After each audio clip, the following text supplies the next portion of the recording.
Bartenders in Fort Worth's 7th Street District are getting life-saving training. A group took part in Narcan training. NBC's Candace Sweat has more on the new efforts, ensuring those working in the nightlife scene are equipped with the right tools to save lives.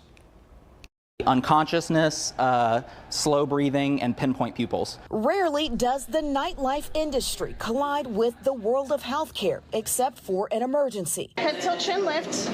Giving it. Okay. UNT's Health Science Center and Safer Care Texas teamed with the West 7th bar scene in Fort Worth to get ahead of a crisis. And people can overdose on it very, very easily, especially if they're not very familiar or they don't know the strength of what they're getting from their suppliers. Several bartenders and managers met at Ampersand for hands-on training on how to respond to an opioid overdose.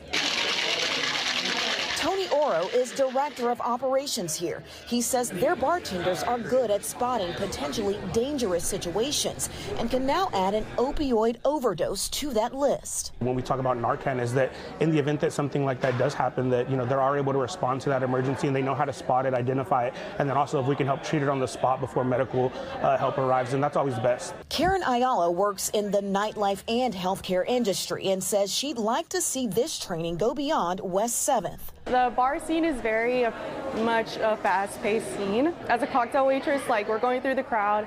I'm always very hyper-vigilant. Oro says it's good to see local bars coming together for a common cause to save lives. Now I know that, if something happens in another bar, I know that I can go to the manager or one of the bartenders and say, hey, somebody's having a medical emergency. Do you guys have Narcan? And that was Candace Sweat reporting.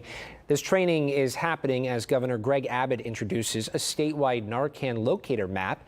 This pinpoints exactly where to find the life-saving medicine. For more information on how to use this map, go to click2houston.com.